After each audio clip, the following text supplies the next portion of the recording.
the new 988 Youth and Mobile Crisis Service.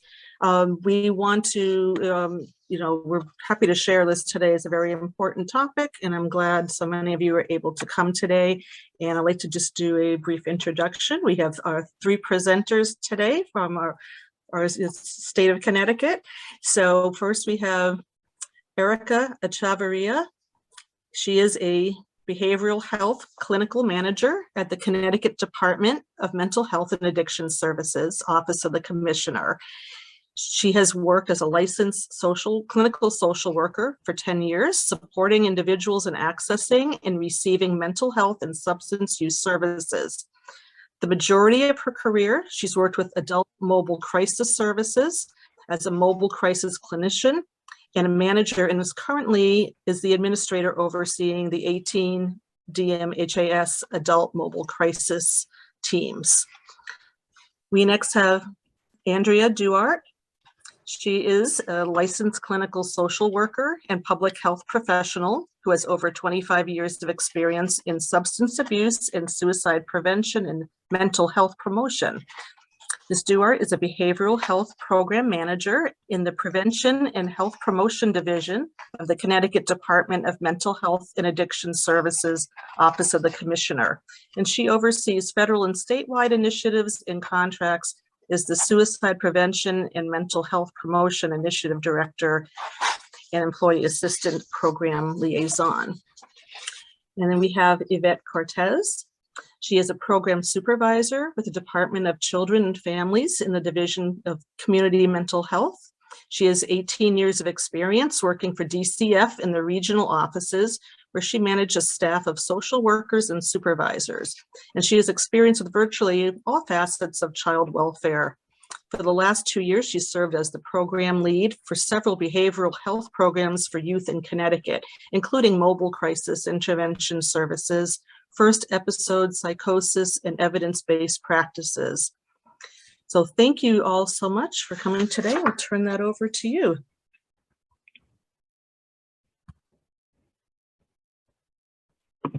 Thank you so much for that introduction. Just going to pull up our PowerPoint here, and Andrea will start us off. Great, thank you. Thanks, Gail, for the introduction. Welcome everyone to our presentation on the upcoming 988. We're excited to share this information with you. I know that your communities look to you for a significant number of resources, both just information and as well as education.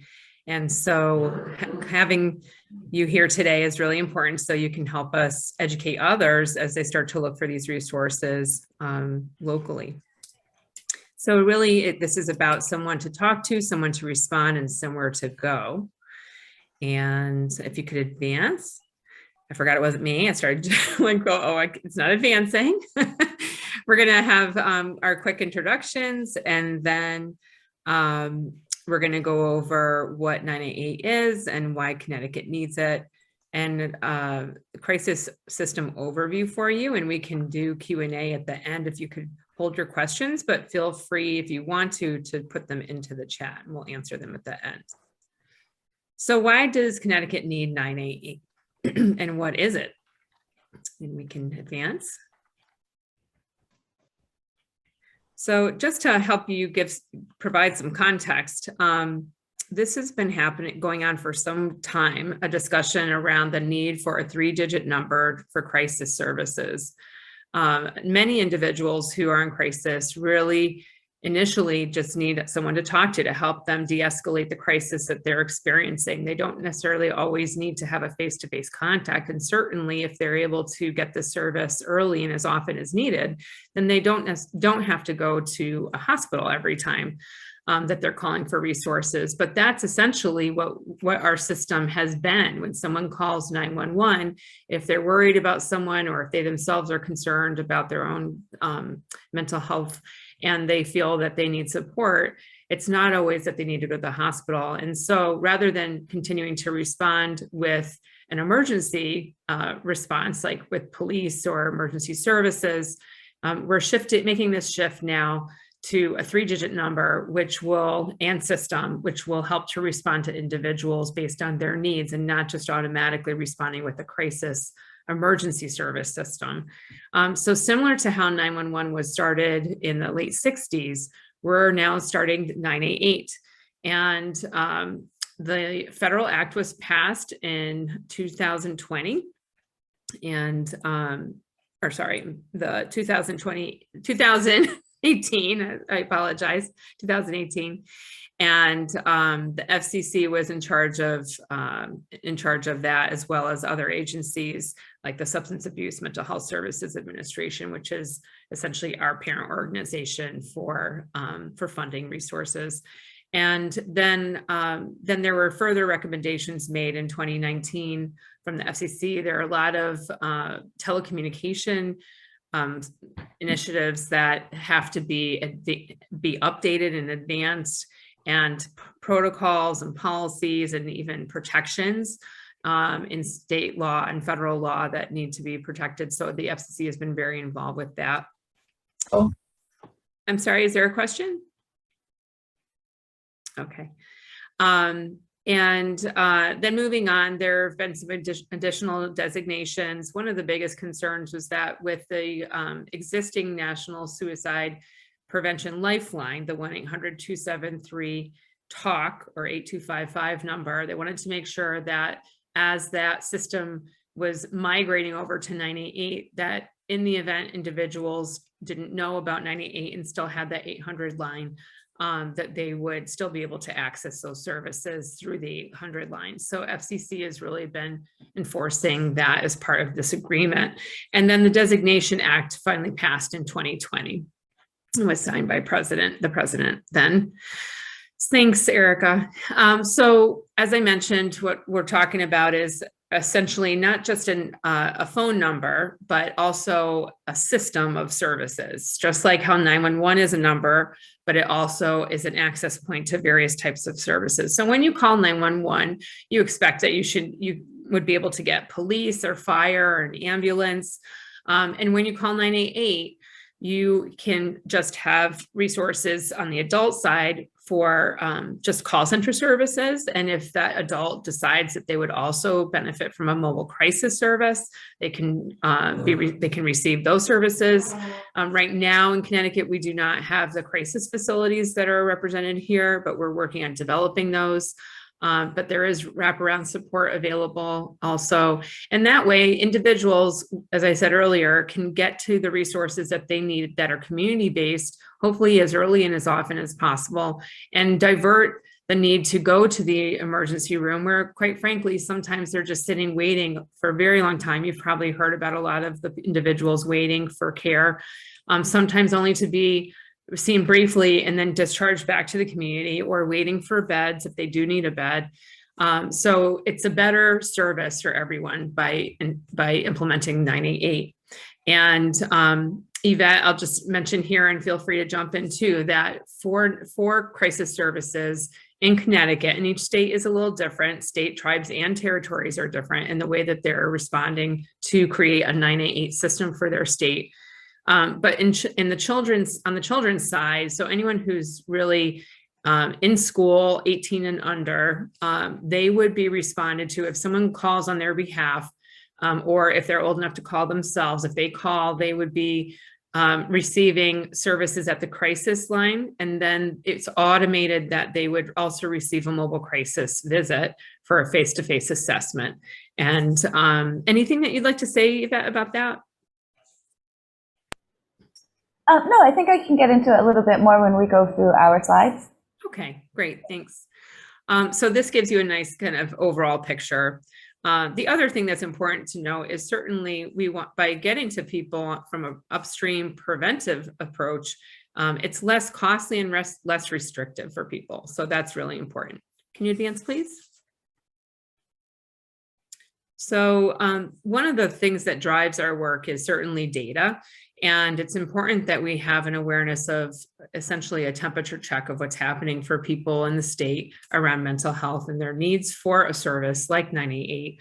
So it's important that we're aware, by collecting different kinds of data. One of the sources is the school survey, which is actually being performed right now as well in the state rather, across towns under the Department of Public Health. So back in 2019, which is the most recent administration of it, you can see that even prior to COVID, we had a situation where children who were in high school were reporting poor mental health situation. 70% of them were really stressed, having experience with depression and emotional issues at least one day in the past 30 days. Also feelings of sadness and hopelessness. Can you advance, please? And in addition to that, also prior to COVID, there were a number of individuals in school, more than one in a classroom. If you think of a classroom as 20 to 25 people, you're talking about a few thinking about suicide and actually making an attempt. Can you advance, please? And then moving on to adults, this is from also a Department of Public Health and National Survey, the Behavioral Risk Factor Surveillance Survey. You can see that also prior to COVID, people were expressing poor mental health a good portion of the month and feelings of depression. Can you advance, please? Experiencing depressive episodes, high levels of anxiety. And then here we have a new surveillance system in Connecticut, thanks to a federal grant from the Center for Disease Control. And this shows you essentially across the state, the prevalence of suicide ideation and attempt by age group across, as you can see on the left side, it's by age group, and then you have ideation and then attempt. And this is per 10,000 visits to the emergency room. So it's the number and also the rate. So the rate is first and then the numbers in parentheses. So the number of visits, and it could be duplicated, but so they don't track it. It just counts by admission. But you can see that unfortunately people are thinking of suicide and making attempts, and those that are seen in the emergency room typically are less lethal. That's because they are surviving. So it's not as common that you see a firearm attempt. Usually individuals who use more lethal means will die. So this is a representation of individuals who have more likely than not survived an attempt. Can you advance, please? So this shows essentially before COVID and during COVID. You can see that by age group, again, each of the bars represents a different age group, that the impact of COVID and those lockdowns that we experienced, bringing people together, this sense that we're all in this together, also eyes on people pretty much all the time in your household, right? We all went through that together. We know what that was like. Certain age groups, actually the rate of suicide declined, and others either stayed the same or slightly increased. So we're tracking this very carefully. And if you could advance, please. And you can see that as of last year, we were looking at even prior to COVID, when we had applied for that CDC grant, we used a 5-year average of data. Part of that is because although certainly one death is too many when it comes to suicide, we do, in terms of a state, have a lower rate than other states and the region. So we often have to combine our data by a few years to determine an actual rate. But comparing 1 year to that is helpful to see if we're above that average or below that average. And as you can see, looking at 2021, there are a couple of populations that we can see are continuing to change pretty significantly. One being especially the 65 and over. The rate is much higher, and you can see that the number of suicides in the younger population is higher. So it's growing. And if you can advance, please. Thank you. So last year in April, we received a grant that had the states, tribes, and territories working on 988 if they were interested. We competitively received a grant to plan for 988. And so we created a plan. It is on one of our state websites I'll talk about later. And you can take a look at it if you're interested. But essentially it was to make sure that the states, tribes, and territories were ready for this onboarding of 988 for the crisis call center, calls, texts, and chats. And in Connecticut, we do have a call center. We fund it through the Department of Mental Health and Addiction Services and Children and Families, and it's the United Way of Connecticut 211. We don't have chat or text services funded at this time, but we're working on a plan for that. So during that time, when we were developing the plan, we wanted to make sure that we had, that the call center was financially stable, that it had enough capacity to ensure the high volume that we anticipate might increase during the 988 transition. We wanted to also make sure that their policies, procedures, and protocols for assessing levels of risk, and also performing follow-up to callers to make sure that they were connecting to resources was present. And then we had also a multi-stakeholder coalition helping to drive that planning process, planning for public messaging for when the time comes, and those different kinds of things. And also, the linkage. I was missing one because there are 8 linkage to resources, and making sure that the referral process was in place. So not just that, the image that I showed you before, where the call center is doing a warm transfer maybe to a mobile crisis provider, but also that the information and referral repository that United Way manages was up to date. So we're still working on all of that. And I'll talk about the public messaging a little bit later. Can you advance, please? So here's, I think, where we transition to Erica. So 988, thank you, Andrea, it really requires us to look at someone to talk to when an individual is in crisis, that they have someone to talk to, someone to respond, and somewhere to go. So when we think about someone to talk to, we here in Connecticut have the United Way of Connecticut as our provider of our statewide crisis lines.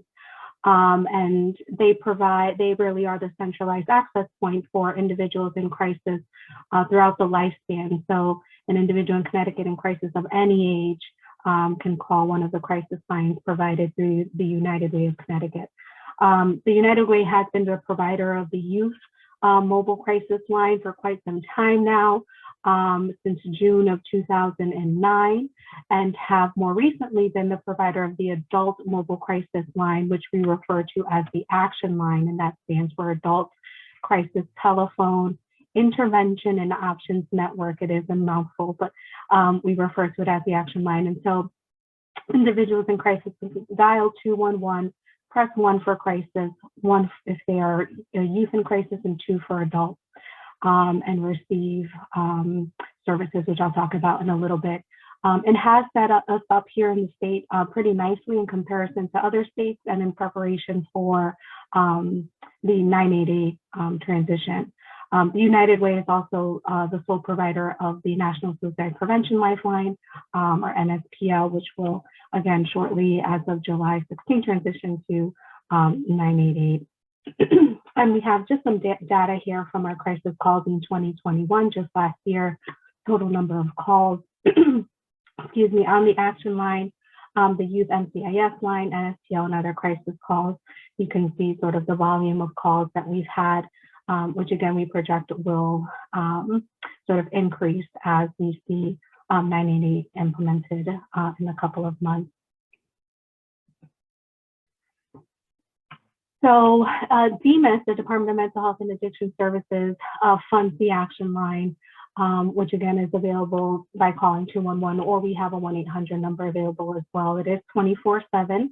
It is available 365 days a year. And it is staffed by paraprofessionals, licensed clinicians who provide supervision to the contact center specialists and to the peer. We're lucky to have an individual with lived experience navigating distress, and also multilingual staff available on that line as well, answering calls. They also provide information and materials that are available at the website if you'd like to. We've developed materials, brochures, pamphlets postcards that you can request on this website here. And the action line, again, the services they provide, they will offer telephonic support to individuals in crisis. And in fact, the majority of calls are handled telephonically by ensuring that that there is a non-clinical assessment of the caller in distress and of their needs and concerns, by safety planning, potentially scheduling follow-up appointments, or connecting that individual to services and resources in the community. It is client-centered, so very much, offering the caller in distress supports of their choice. So really working with them to identify what would be most helpful to them in that moment and connecting them again to those resources. If needed, the contact center specialist at the United Way will make a warm transfer to the adult mobile crisis provider in their area. And that mobile crisis team will provide more of a clinical assessment and determine whether or not follow-up services are needed in the community. And so lastly, there may be a direct connection with 911 if needed, if it's more of an emergent situation. And it really requires for first responders to be the first to respond and to arrive at the scene. If a call is transferred over to the adult mobile crisis team, again, there are 18 adult mobile crisis teams throughout the state of Connecticut, each covering a certain catchment area or sort of group of towns and cities throughout the state. So they will respond to folks age 18 and over. Their teams are comprised of multidisciplinary team members and professionals, which can include licensed professional counselors, licensed social workers, nurses, peers even, which is a newer sort of staff member teams, which we're glad that they have now. They will provide telephone support. If needed, will respond to the individual in the community. They'll provide a mobile response. They typically have about an hour and 30 minutes to respond, although teams are responding much sooner than that. That is a requirement from BMIS. The mobile crisis teams have access to a continuum of crisis response services. So again, they will work with the individual in distress, their family members and friends to identify, the supports that will be most helpful to them, whether that be, outpatient therapy, medication management, or more of a connection with the faith-based community, their support network, peers, or whatever the case may be. They will also do quite a bit of outreach and education in the community, just, letting local stakeholders know, what they do, what they're available to do and provide. They provide risk assessments, prevention and post-vention information and referrals and follow-up services with folks who they may have come in contact with who are in crisis, and sort of follow up within 48 hours to ensure that they are connected and receiving the support that they have requested. The last statement here, service request must come from the person in crisis or someone with that person. I think that's listed here because that's a little different than our youth mobile crisis services, where often you're getting a family member or a guardian parent who's calling crisis services, and Yvette will talk about that a little more in a bit. Actually, Yvette, you'll take over now. Thank you. So mobile crisis, as you've heard, has an adult system and a youth system. So DCF manages the youth mobile crisis. So we work with any youth age 0 through 17. However, if they're 18 years old and they're still enrolled in high school, youth mobile crisis can go out to the school to meet with them. So we used to be called EMPS. So a lot of people who've been working with the social service system in Connecticut may know us as EMPS, but we're now called Mobile Crisis. Similar to Adult Mobile Crisis, this is statewide, and so it's available. We have 6 providers throughout the state, but we do cover every single town. And again, similar to adult, this is for rapid emergency crisis stabilization. And here's a website for some more information. So who can receive mobile crisis services? Again, here are the ages of the children that can receive it. Essentially, any youth who's in crisis, wherever they are, as long as they are under the age of 18 or 18 in school, they can receive an emergency crisis assessment, and anyone can call on behalf of a child or a youth. So anyone out in the community who is with a child, a teacher, a principal, anybody out of school, we have doctor's offices that call. Sometimes we have police departments. The school's our biggest caller and our biggest referral source. But we do have a lot of other community members who reach out. We do have a good number of families who will reach out themselves on behalf of their child. And one of the differences between youth and adult mobile crisis is the person who's calling gets to determine what type of response happens. So if I'm calling for one of my children who's in crisis, the 211 call specialist will ask me, do you want somebody to come out there in person? Do you want somebody to come out now?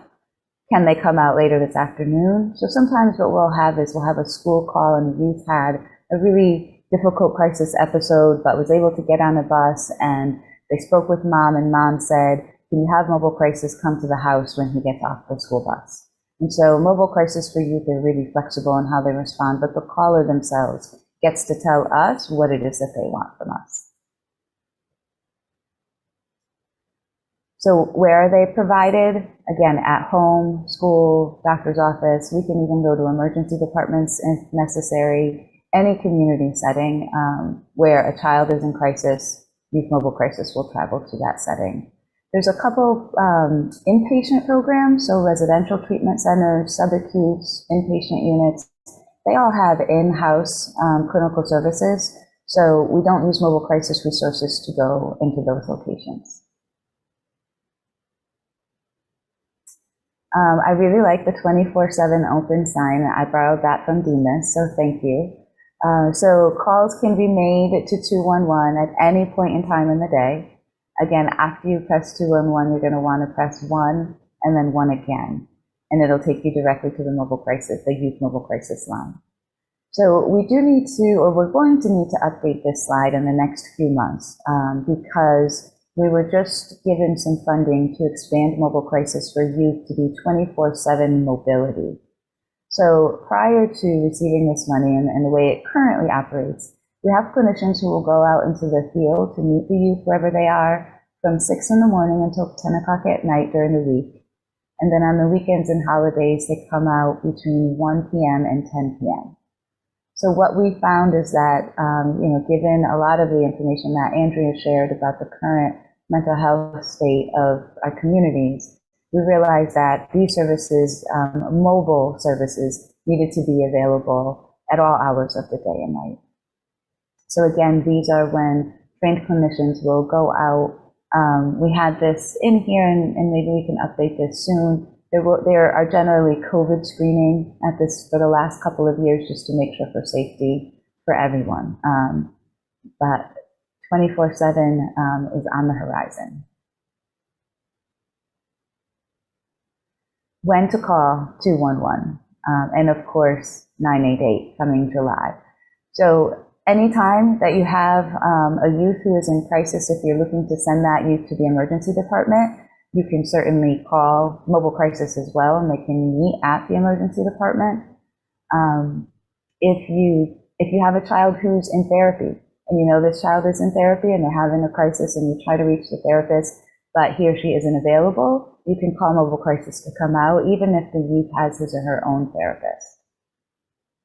There are some times when situations require that you call 911 to get the police out there for safety. However, calling 911 doesn't preclude you from calling mobile crisis. You can still call mobile crisis. In fact, we encourage you, if you have to call the police on a youth, we strongly encourage you to call mobile crisis as well. Because what we know about so many of our children is that when they're experiencing trauma, when they're experiencing depression, anxiety, for a lot of children that comes out in behavioral outbursts.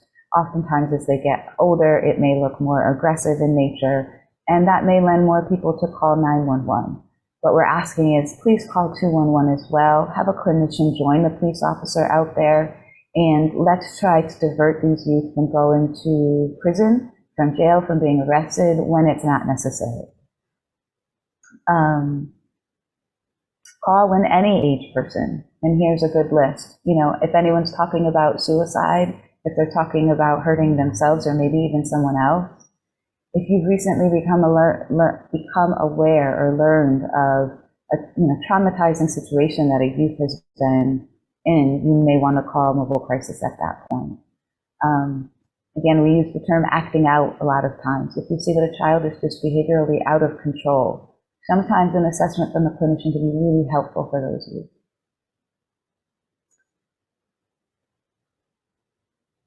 So when to call 911 or the ambulance, if there's immediate police intervention like weapons, or if there's a serious assault, where again, you need to call 911 because somebody's safety is immediately in jeopardy. If a person needs medical attention, if you encountered somebody who's overdosed or who seriously injured themselves, please don't delay calling 911 for those situations.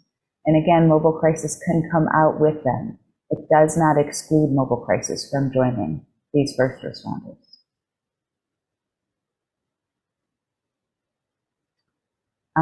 So here is just a kind of a list of resources. So I'm looking here, I apologize. So some of the things that mobile crisis does. So we do crisis safety planning with the youth and with their families, sometimes even with the school.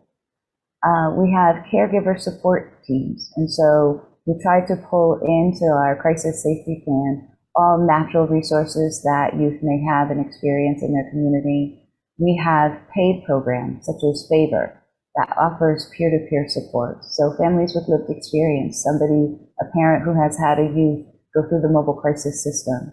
We employ some of these people to go out and sit with families and sit with youth to explain the system and offer some kind of comfort in a way that a provider, a paid professional, or a mental health professional couldn't offer the same support.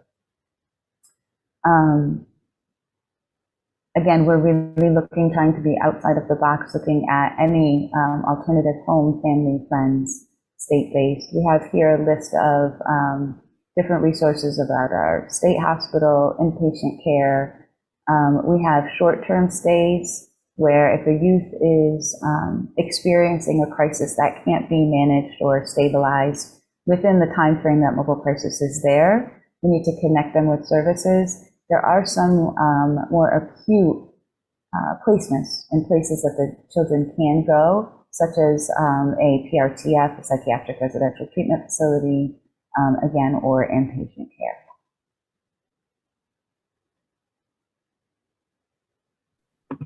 This here is our slide. So similar to what Yvette just went over for the child serving system, here's our list of resources for adults in crisis. And again, just going back to 988 and it encompassing, for an individual in crisis, somewhere to call. And we talked about 988 in our different crisis lines, someone to respond. And again, Yvette and I went over our different mobile crisis teams for adult and youth. We also think about somewhere to go. And so these are all sort of resources that are available in the community and sort of alternatives to inpatient psychiatric hospitalization or incarceration and involvement with the criminal justice system.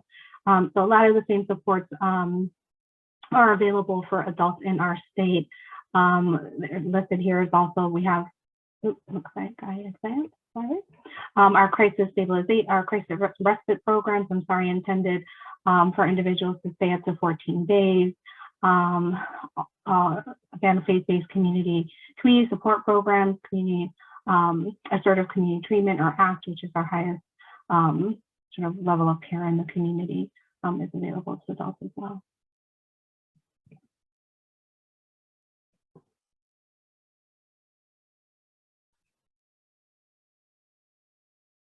Andrea, did you want to take over? Sure, that's fine. And I see some questions are coming in, so we'll get to your answers during the Q&A. So for next steps, there's quite a few things happening. And I just realized one thing that probably isn't on here is legislation was just passed for the state of Connecticut. And I need to add that to update. It's like every time we open it up, it needs something, some little tweak, right? So we do have different versions month to month, and I realize this is being recorded, but you have to understand this is a snapshot of this moment in time. I would make that clear. So as you know, much of our work is still in process. And as you know, with 911, that system developed over and continues to develop over decades. And we're constantly educating people about what it is and how to use it properly. And that's going to be the same experience with 988. So with that said, we are currently working on what's called a backup call center. And the reason for that is because we can't always depend that telecommunications are going to function properly. I'm sure you all have had breakdowns in your own telecommunications. I just had one today, just driving down the street. Someone can't hear me, whatever's going on. But sometimes it happens actually at the call center level, or there may be, especially with United Way being a centralized point for so many things, right? Help supporting all of us in different kinds of resources. They may need a little bit of extra help in making sure that they're answering the calls in a timely manner, so that the people who are calling the 988 for 988 services and are in Connecticut are getting answered by the call center in Connecticut. So it's really important that we have backup support for that. And then, of course, as I mentioned earlier, we're developing a plan for text and chat. Both of those activities actually fall under responsibilities within a federal grant we just received. That will be a 2-year grant from the Substance Abuse Mental Health Services Administration. And then for the youth services, as Yvette mentioned, is just kind of tying a bow on it a little bit. There's an expansion for 24 hours, 7 days a week, 365 days a year of the mobile crisis services. And we will update that slide when you're ready when we're ready to make that update. So just let us know. And the real-time bed access that you're working on, we have another initiative, technology initiative to just like DEMIS has right now, access to bed, real-time bed access. DCF is going to be doing that as well. And what that will do is help reduce, number one, the number of children that are having to go through a hospital emergency room to access a bed. That's really the only access point right now, versus having like a mobile crisis provider be able to determine available beds and to get a child into those access points more directly, which would be wonderful. Also increasing short-term stays for stabilization, so that we, again, we can divert through the emergency room. Care transition support for emergency individuals who do go to the emergency room, 23-hour crisis care sites, which will be community-based. So I just want to kind of equate this to what you would what you would identify as an urgent care center. So a lot of us have these, we have these medical urgent care centers that have come into existence over the past 25 years. So this would be kind of similar, but just for mental health and crisis stabilization needs, and it would be short term. And then the person would be able to, with resources, get connected to, to the community and be able to divert from the emergency room, or certainly get the services that they need more locally. And then increasing peer support services and in the emergency room. I think in certain urban areas, especially, I know that that's been an enhancement that DCF's been working on. On the adult side, we're also working to expand the mobile crisis services 24 hours. DCF and DEMIS are a little bit different in that DEMIS has some state operated and some contracted mobile crisis providers, which is different. DCF only has contracted providers, so our process is different when we have state versus contracts. But we are getting there. And then also, as I described with DCF, our hope is to enhance the crisis service system for adults with short-term crisis stabilization beds, the 23-hour crisis care centers at some point, and increased crisis support, or rather peer support services like peer respite. And then finally, a state campaign. Right now, there is not a state campaign for 988. However, what you may be more familiar with is the One Word, One Voice, One Life campaign for suicide prevention. I know that our partners at the United Way have been issuing kits to libraries across the state, and you may have been the recipient of one that does promote the suicide prevention resources in the state, including our mobile crisis resources for all ages. And what we're working to do through an existing Center for Disease Control grant at the Department of Public Health is to essentially expand that One Word campaign to now transition from promoting 211 and the National Suicide Prevention Lifeline to 988.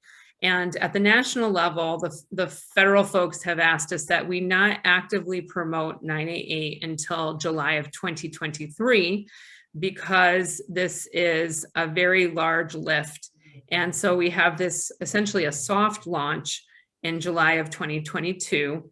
So that if you did call 988, you would still get the same service. Even if you called now, actually, a lot of your phones will just transition over to the National Suicide Prevention Lifeline.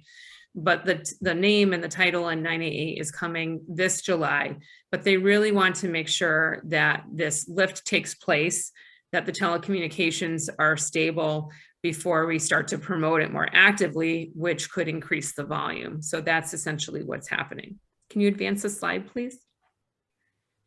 So one of the very important steps, and this was actually part of the legislation that passed this session, is the importance of how the Department of Emergency Services and Public Protection and municipal public safety answering points. These are essentially the dispatch groups that help to divert calls or not divert, but triage calls rather, not divert. Sometimes we're hoping maybe divert at some point, so that if someone happens to call 911, but they really need a 988 type of service, that they have to figure out with us how that's going to happen. And I have to say, even prior to this legislation, Department of Emergency Services and Public Protection has been a significant partner on that 988 coalition for planning, as I mentioned before.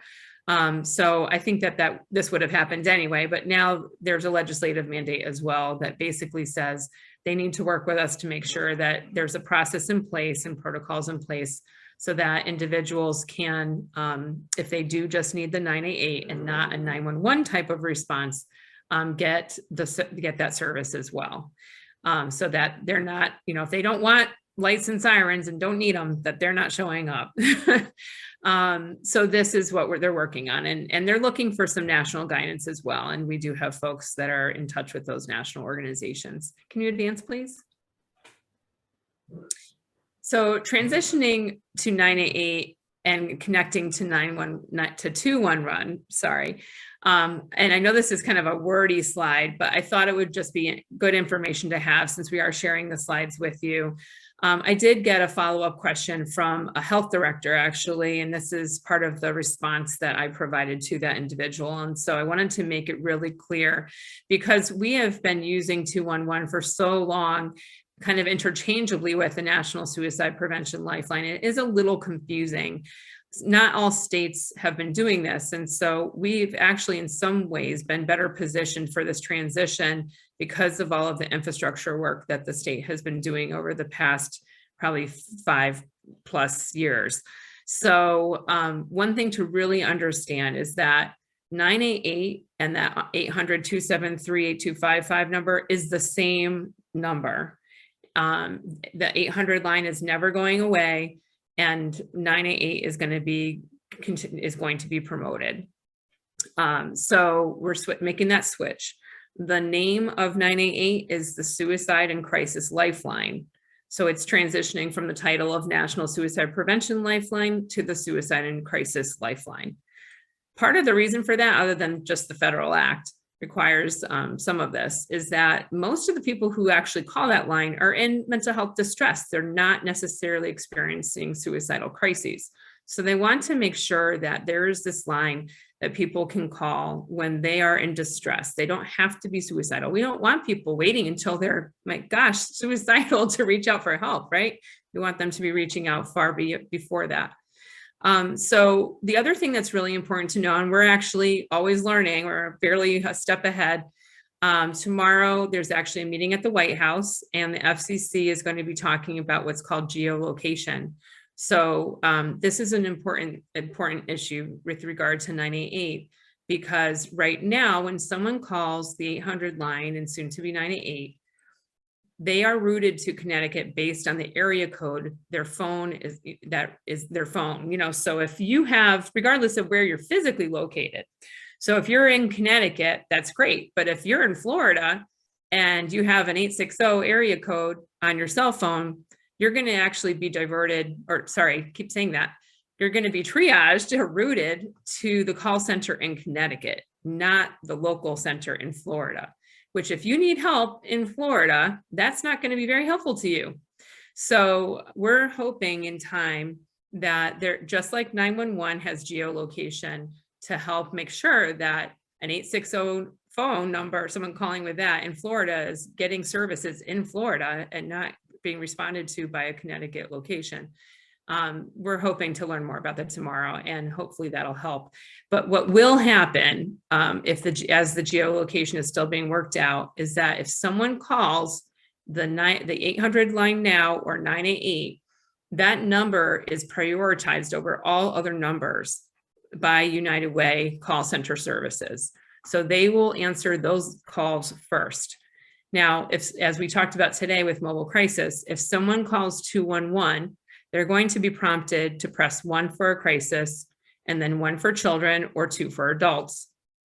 Now, although that will still function that way after 988 is established, those calls will still be second to the 988 number. So it's important to just keep that in mind, because sometimes every second does count. And if you know that the 988 numbers are going to be answered, those calls will be answered first. That is an important difference. So if you can advance that, please. So some of the other resources we wanted to share with you, knowing that you all are libraries, some of you may be familiar with this book that was developed here in Connecticut, The Gizmo's Possum Guide to Mental Health.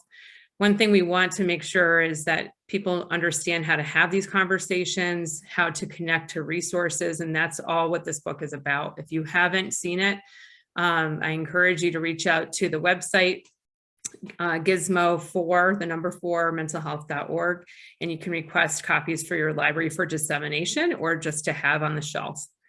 If you could advance, please. Again, just some more information, encouraging people to pledge about mental health. It is Mental Health Awareness Month, so just sticking that in there. If you can advance. So the other thing that you can do is to do a few things. Definitely promote materials at your libraries. As you can see, we provided a number of links to you to access materials for mobile children and adult mobile crisis, the Gizmo materials. I mentioned the one-word materials at preventsuicidect.org. And then as we continue to roll things out for 988, you'll see more of those kinds of materials actually on the preventsuicidect.org site as well. You can certainly host conversations about mental health and do read-alongs with the Gizmo book. You can host and take gatekeeper trainings for your staff, or host them at the library for your community members. Do some educational outreach programs around how can you identify if someone is needing help and connect them to the local mobile crisis services.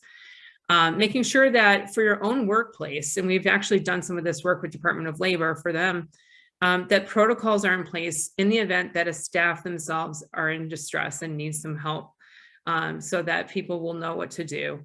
Encourage that your staff know what to do, who to connect with, and so that they can themselves get support. And certainly as visitors come in, you know what resources to reach out to if you need to help an individual who's present at your library. And then certainly learn more about 988. And here are a number of links that you can use to do that.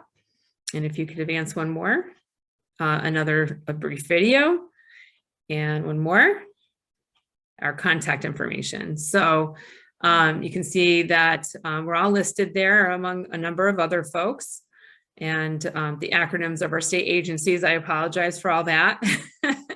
But you can see it's mainly Department of Mental Health and Addiction Services, Children and Families, Emergency Services, and then United Way contacts.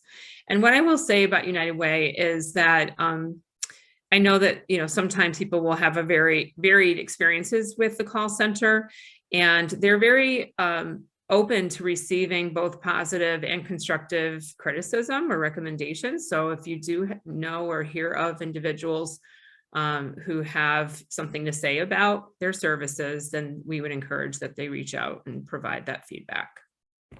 So with that, we can take some questions.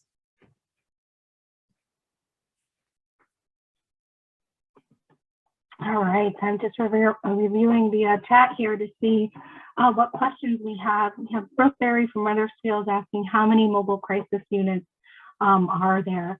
That's a great question. If you're referring to mobile crisis teams, at DEMIS, we have 18 DEMIS funded and DEMIS state operated mobile crisis teams for adults. And Yvette, I believe there are 5 or 6. No, I put it in the chat. We have 6 agencies that we contract with. 2 of those agencies, because they cover such a large geographical area, they subcontract. So we have 8 agencies, 8 providers throughout the state who offer. Very good. I think Kimberly also responded to the question and mentioned that there were 18 for adults. Mm-hmm. I will say for the last questions that just came up, if there's any cost for mobile crisis. So for youth mobile crisis, there is 0 cost to the families. So no one will ever get a bill for youth mobile crisis services. Some of the assessments are reimbursable by insurance. So sometimes mobile crisis will get insurance information from the family in order to bill for that. We do find that there are times when families get a little hesitant and resistant to giving that information. And if and when they do, we stop asking. The same is true for adults in our adult crisis service system, mobile crisis services. There's no cost associated with those services. And in fact, we often do not have any insurance information that the services are non-billable. So. Any other, I think we've made it through. Liz from Bentley Memorial Library, do you have 1-page public service announcement for 211-1988 that public libraries can use on their websites or newsletters? We do, and Andrea, I'll let you talk about that. You did a fantastic job of putting that together. So as I mentioned, we have been requested by the national folks not to do active promotion, but we consider this education and awareness. So it's a little bit different. We want to make sure that especially folks like yourselves that are in positions and providers and folks like that, that they understand what's happening. That's really important because sometimes that alone can be a barrier to using a service because trust is very important. We need to be able to trust the resource. So what we were able to do was to at least stand up for the moment this awareness and education page that's on the PreventSuicideCT.org site. So if you go there and under Get Help, there is one website web page rather with information about what essentially the context of this presentation today to some extent. I do need to make a couple of updates. As mentioned earlier, things change very quickly, so we're continuing to do that. But just so you know, there's information there, and the links to the state plan is there for implementation, as well as many other resources. And in fact, SAMHSA, the Substance Abuse Mental Health Services Administration, has their own page, which has like a one-pager of facts, both in Spanish and English. But that link is actually on that our state webpage. So if you're looking for that, just take a look for that on the PreventSuicideCT.org webpage. So the question, let's see, just to clarify, when is 98 going to be available? So it's by the federal act requirement, it is going live July 16th, 2022. So what they're saying is that this is essentially a soft launch to make sure that they have time for the technology to essentially function properly. There are many parts to this, as you can imagine. One thing, for example, they have that they're in preparation of standing up is what's called a unified platform, which will help them with the triaging of calls through the main access point at the national level. That's not even going to be implemented until like November, December, based on their estimate at this point. So even though it's going live, in July. There's just the fact of the matter is that not everything is going to be in place. And fortunately in Connecticut, we had a lot of these resources in place prior to this mandate. However, some states, not some too far from us, in fact, have not had any mobile crisis services, no call center services, nothing. So we've been really fortunate in that we kind of started a little bit ahead of the game. We had greater capacity and readiness to really start this service here in our state. We certainly, as I mentioned, still have to stand up the text and chat component of this, and there are other components as next steps I mentioned during this presentation, but essentially we will, the full launch is really July of 23. So hopefully that is answered. And then I see a question that says, can a teen call or just talk? Yes. So one thing I wanted to make really clear is that anyone of any age can call these numbers and request services. And the response will be varied a little bit based on their age and their need, and also their personal preference, especially as an adult. It's really important to understand that this is a person-centered approach. A child is different, and most of the time you have what we call a third-party person calling on behalf of the child, as Yvette said, a parent or a school system are the primary referral sources. But anyone can just call. And even if you have a concern about someone else, in fact, I'll tell you, I have a friend of mine the other day, I suggested that she might want to think about calling, because she was kind of thinking about someone else she had some concerns with. And I said, they're 24/7, 365, you can call anytime if you're feeling stressed, and get referrals in your area, because she's in another state. And so it's important to keep that in mind. The other thing is that there are other text services. So right now in Connecticut, we also are using the text CT to 741-741. And we know that a number of, especially youth and young adults, are using that service. And we are planning to add, as I mentioned, the text services. And anyone can also reach out to a text line for those services. And those are also advertised on the Prevent Suicide webpage. One thing that's, I think, important to mention, and we didn't talk about, is that the other thing United Way will do is do what's called a third-party outreach. So if someone called concerned about an individual, and they have permission to call the other person, the third party that they're concerned about, they will actually perform an outreach phone call as well. So it's important to know that that's a resource that's available. Let's see. Andrew, we have just a minute left. So yeah, I know. I'm just looking at the new system, old system. I know. I'm not really sure how to answer the new system, old system. It's not really, it's more of a transitioning, expanding system versus new and old, I'd say. And then the last one is, will 211 go away? Absolutely not. It's the information and referral line for our state, and many states have 211. What they're trying to differentiate is, again, because of that prioritization of answering a line, answering that 800 or soon to be 988. It's important that if someone's in crisis that they're calling 988, so that that call will be answered first at these call centers. But 211 is still available. It's not going away.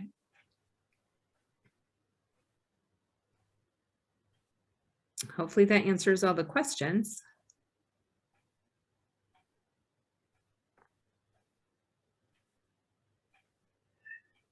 Okay, thank you all so much for your presentation today. It's extremely helpful information to start, like I said, being aware of, and I'm happy to share if there's any updates that come along that you want to make sure get out. I'm happy to share what I can with the greater library community as they come in. And thank you all for participating as well today, and they're good questions and all. So thanks so much. Thank you for the opportunity, Gail. Thanks, everyone. Bye-bye.